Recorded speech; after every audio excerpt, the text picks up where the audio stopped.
The bullet hit the window frame 6 inches from her head, and Tess didn't scream. That was the first thing Vance noticed about her.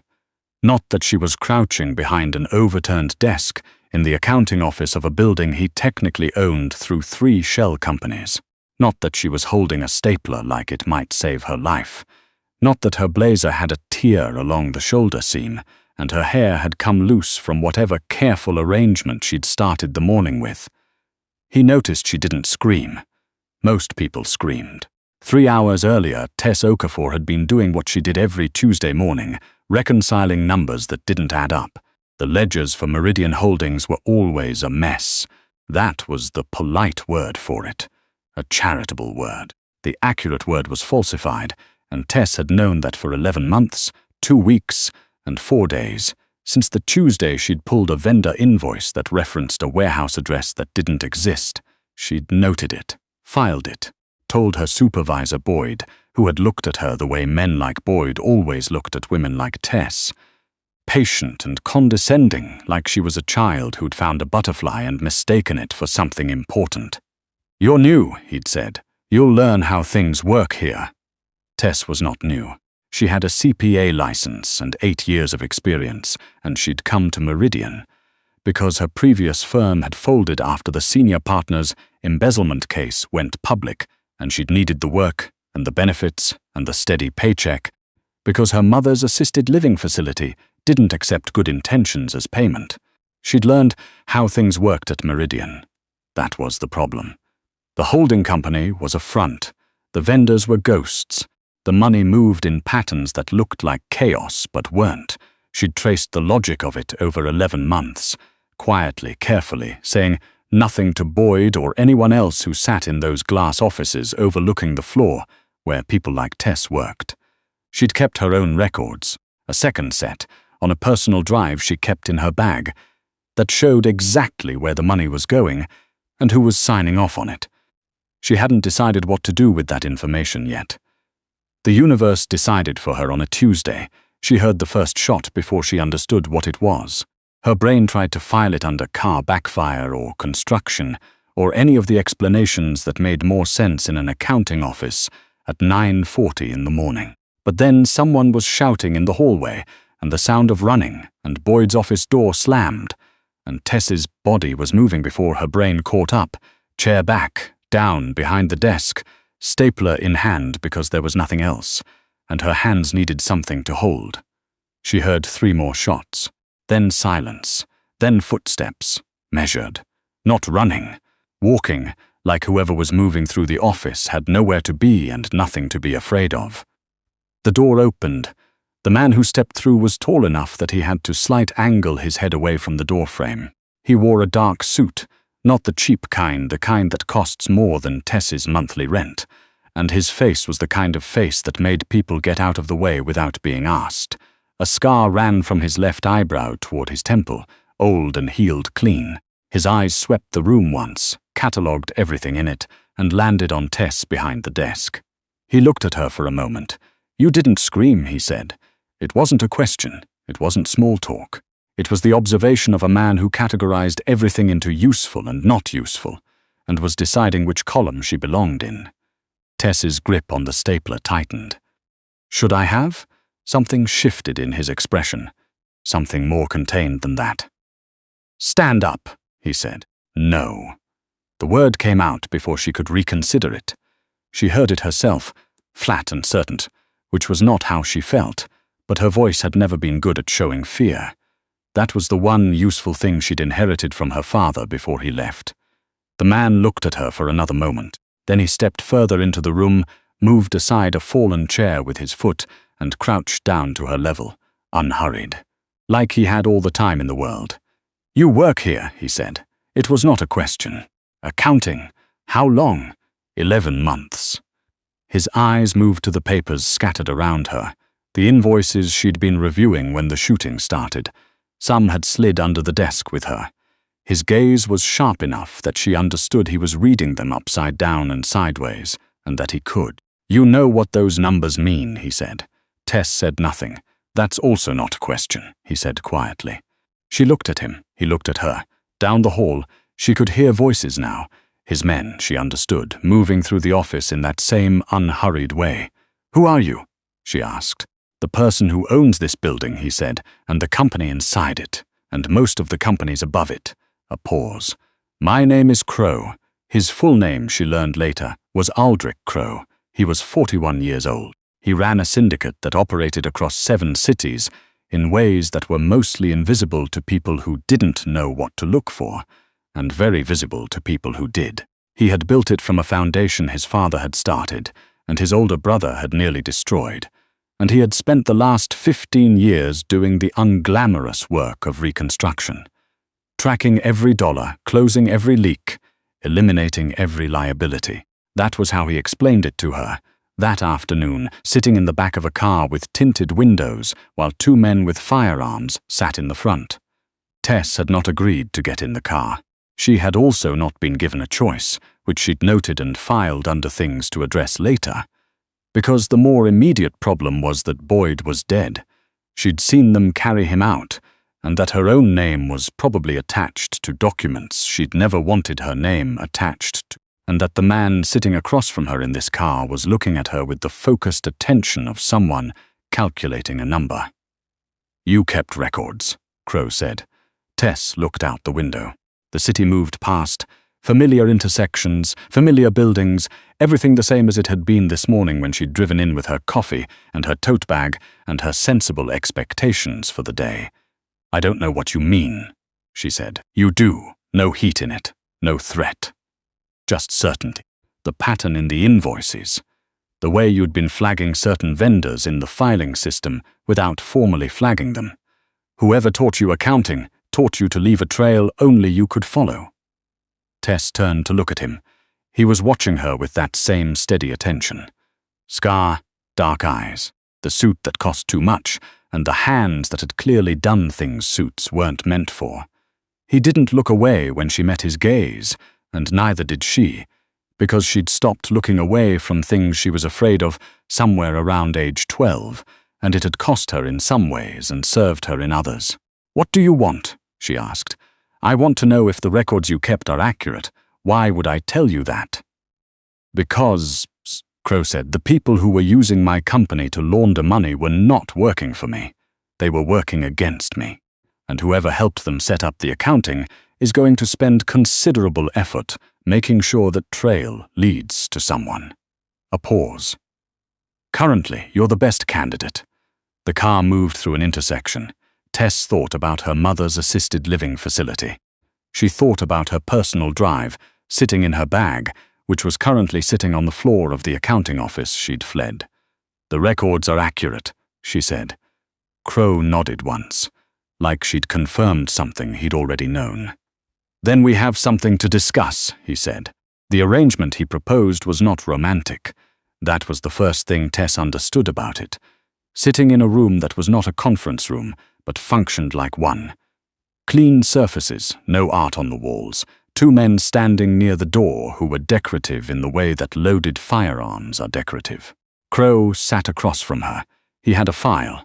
She didn't know where the file had come from, or how it had been assembled so quickly, but it had her name on it, and when she opened it, she found her employment history, her CPA license number, a summary of her mother's medical expenses, and the address of the assisted living facility in a suburb 30 minutes from the city. She closed the file. "You want me to work for you," she said. "I want you to fix what was broken," Crow said.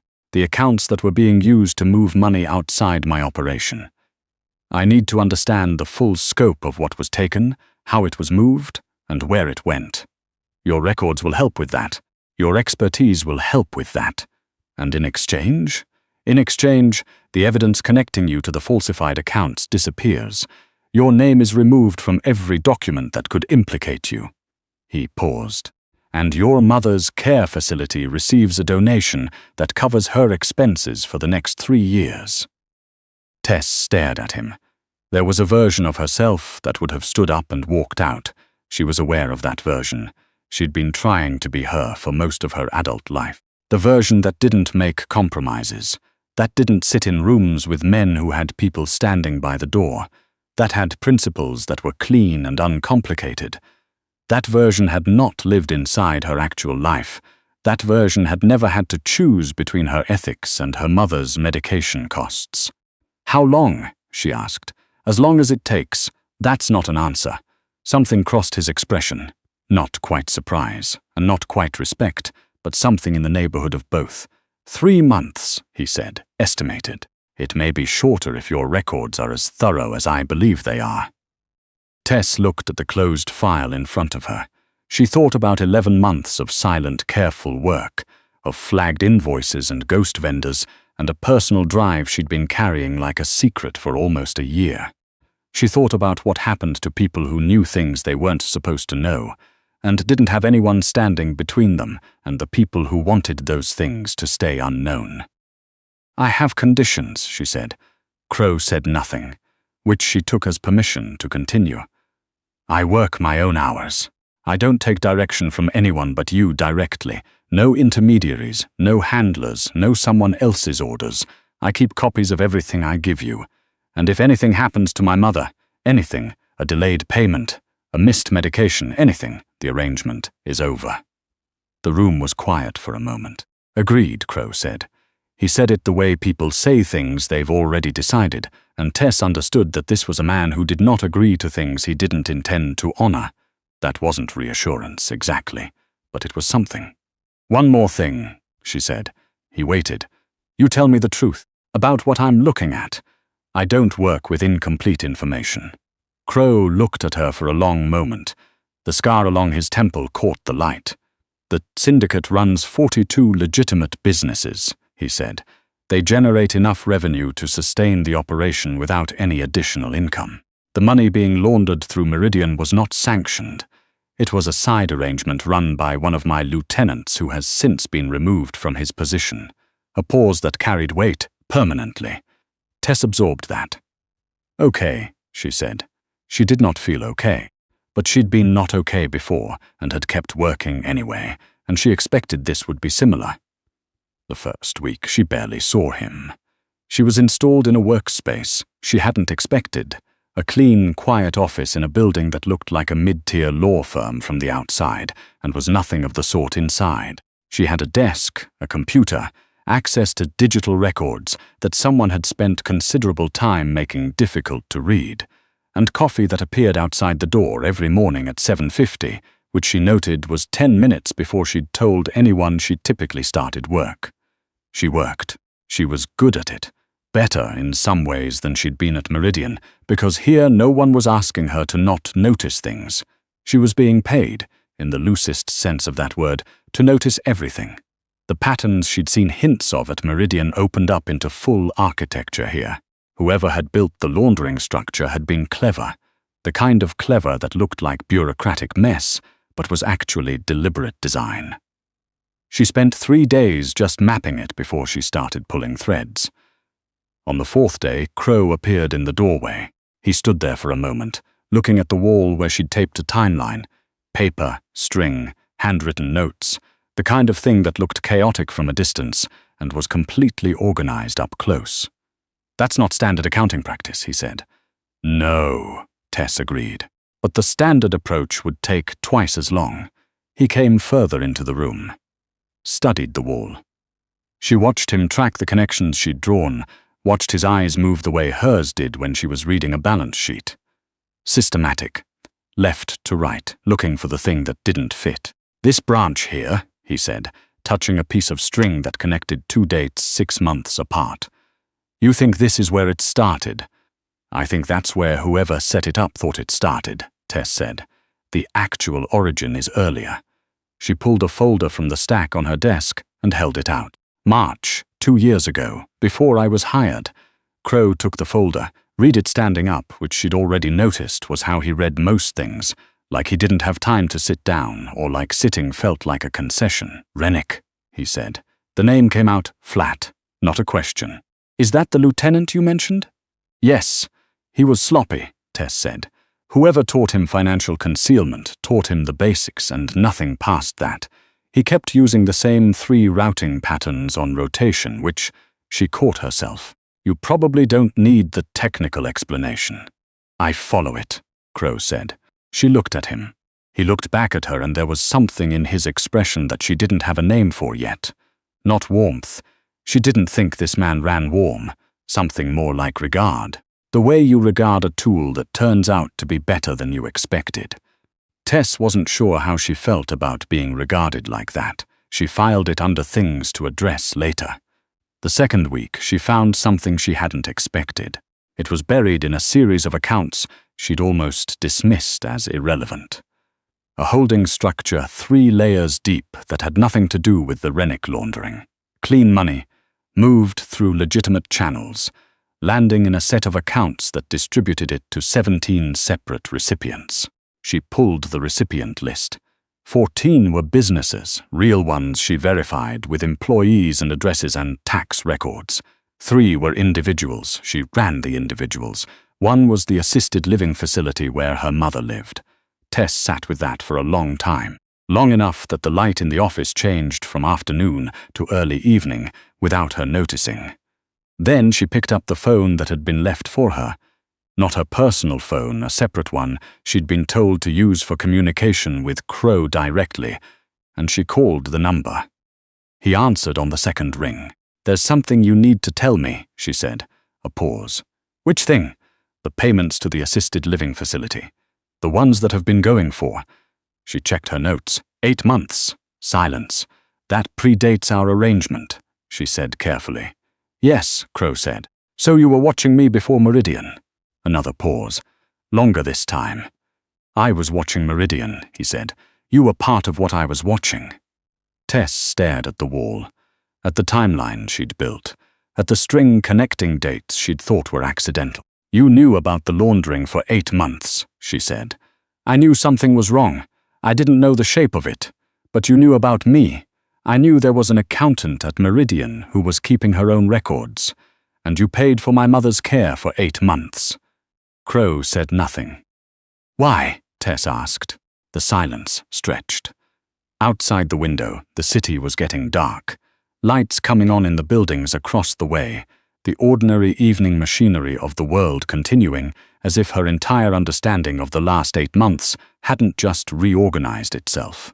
"Because you were in a position where you might need to make a compromised choice," Crow said finally, "and I didn't want the cost of your mother's care to be the thing that drove it." Tess absorbed that. "That doesn't make sense," she said. "If you needed me to make an uncompromised choice, you'd want me under pressure so I'd come to you. Relieving the pressure reduces your leverage." "Yes," Crow said. "So, why do it?" The answer came slowly, like something he'd thought about but wasn't practiced at saying. "Because your mother is sick," he said, "and she didn't do anything wrong. And there's enough money that moves through accounts I control that a few $1,000s a month directed somewhere useful costs me nothing." Tess sat very still. She was 31 years old. She had spent her adult life being careful and precise and self-sufficient in all the ways that exhausted her, paying for everything herself, owing nothing to anyone, carrying her mother's costs like a weight she'd decided she deserved because there was no one else. She did not know how to handle someone who had quietly removed a weight she hadn't asked to have removed. "You should have told me," she said. "Yes," Crow said, "I should have." It was the admission that surprised her most. She'd expected deflection. "I was building leverage. It was strategic." Any of the cold logic explanations that would have made him easier to understand. The straightforward acknowledgement that he'd made a choice he owed her honesty about was not what she'd prepared for. "I'm adding it to my records," she said. "I expected nothing less," Crow said. The 3 months became 4, not because Tess was slow. She was the opposite of slow, but because what she found kept expanding, and because Crow kept asking questions that were worth answering thoroughly, and because she had developed the unsettling habit of finding reasons to stay later in the office than she needed to. He stopped in most evenings now. Not always. Sometimes days went by where she only heard from him through the separate phone, terse updates, and questions that didn't require full sentences, but often enough that she'd started anticipating it, noticing when the footsteps in the hall were his, slower than the others, more deliberate, and then hating herself a little for noticing. He was not an easy man to know. That was clear. He spoke in measurements rather than approximations, and he never said things twice, and he had the kind of silences that felt inhabited, like he was still thinking inside them and you could either wait or not, and either choice was acceptable to him. He did not explain himself unless asked. He did not apologize for inconveniences he didn't consider inconveniences, but he also remembered things, small things. She'd mentioned once, offhandedly, that she'd grown up eating a specific kind of crackers that were hard to find, something her grandmother had kept in the house, and 3 days later there was a box of them outside the office door with the morning coffee. He didn't mention it. She didn't mention it, but she ate them, and she thought about the kind of man who listened to the things people said when they weren't paying attention to themselves. "You don't have to keep working at this pace," he said one evening. He was looking at the wall which had grown, more string, more dates, a second layer of connections she'd found in the records that went beyond Rennick. "I know," Tess said. "The original scope was. I know what the original scope was." She turned from the wall to look at him. "I found something else." His expression didn't change, but something in his posture shifted. A new attention. "How bad?" he asked. "It's not bad," she said. "It's actually, I think someone has been protecting you, redirecting risk. Small adjustments in accounts that you'd never notice unless you were looking for them and knew what you were looking for." She paused. "I don't know who's doing it. The fingerprints don't match any of the other accounts." Crow was quiet for a long moment. "Show me," he said. She showed him, walked him through the entries she'd found, the patterns, the way the adjustments always appeared in advance of external audits, like someone had inside knowledge of when they'd occur. When she finished, he was looking at the wall and not at her, and she'd learned enough about him by now to know that meant he was solving something. "Do you know who it is?" she asked. "I have a strong suspicion," he said. "Someone you trust." He looked at her then, and the answer was in the look before he said anything, something that wasn't quite pain, but was the kind of thing that exists in the same neighborhood. "Yes," he said. Tess thought about that, about trust and the ledgers of it, what gets deposited, what gets withdrawn, how you calculate the balance of a person. "What will you do?" she asked. "Verify first," he said, "then decide." She nodded. That was how she would have handled it too. The night the verification came back, she was still in the office at 10:30. Not because she'd planned to be, she'd planned to leave at 8, the way she had most nights, but because she'd been in the middle of a calculation she didn't want to stop. And then it was 9, and then Crow had called and said 2 words.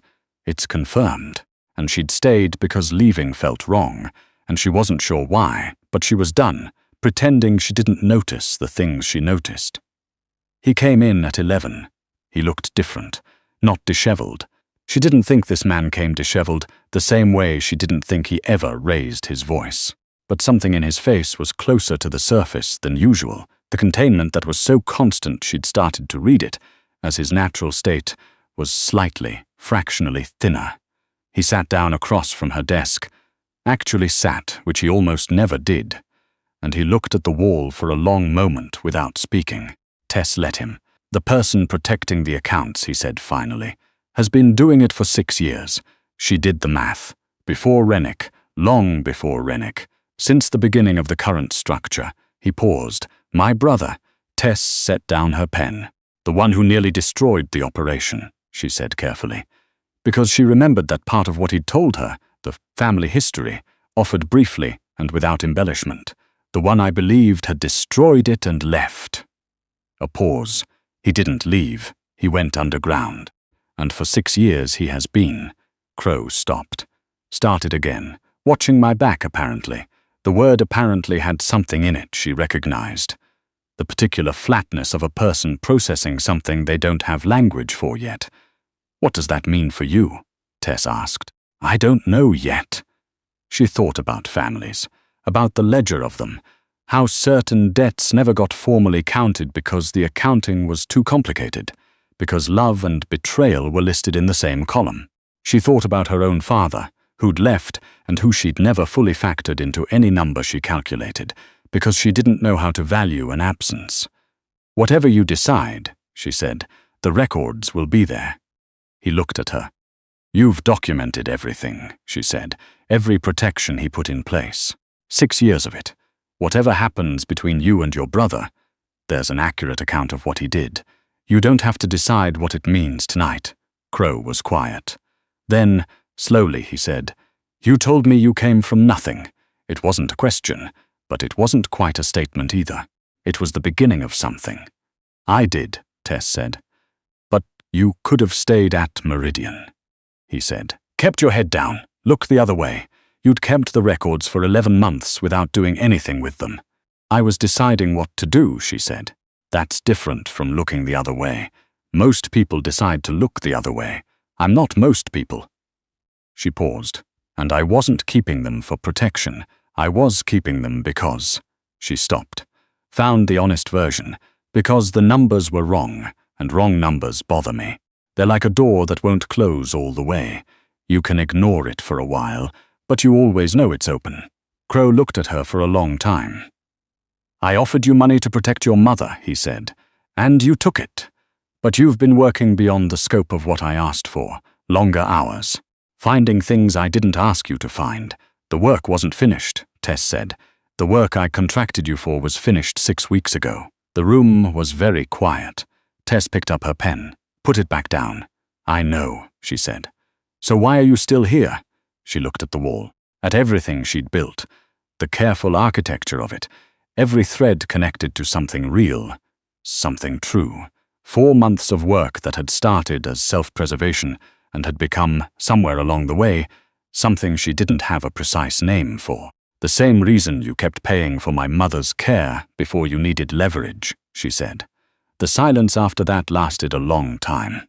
Long enough that the heating system in the building cycled on and off, and traffic outside thinned to the occasional car. And the city did the small, quiet things cities do in the late hours when the people who perform their daytime selves have gone home. The arrangement has an end date, Crow said finally. I know, and after that end date you'd be free to go, take the cleared record, the payments to your mother's facility, build whatever comes next. I know, Tess said again. What do you want to come next? He asked. She thought about it, genuinely thought about it in the way she thought about numbers, careful, honest, without rounding in either direction.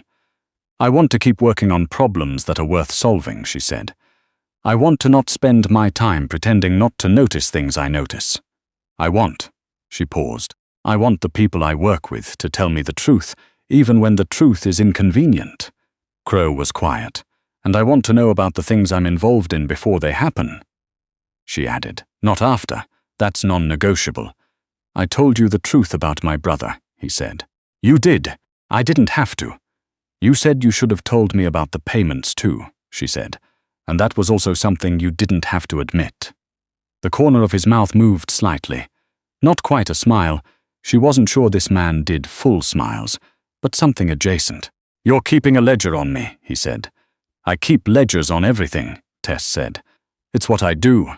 He stood, straightened his jacket, a gesture she'd come to recognize as the thing he did when he was about to say something he'd already decided. The current arrangement ends in 2 weeks, he said. If you wanted at that point to renegotiate different terms. He stopped, started again more precisely. New terms, not the same ones, different ones.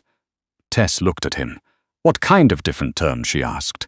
That would be part of the negotiation, Crow said. It was, she understood, the most he was capable of offering right now. From a man who managed everything through calculation and distance, and a face that gave almost nothing away, it was considerable. She thought about wrong numbers and open doors. 2 weeks, she said. He nodded once, moved toward the door. Crow, she said. He stopped. She thought about the things she hadn't said in 4 months. The weight of them, which was not the same weight as her mother's bills, or the falsified ledgers, or the 11 months of careful silence. It was a different kind of weight, one she'd been pretending she couldn't feel. The ledger I'm keeping on you, she said. It's not negative. He stood in the doorway.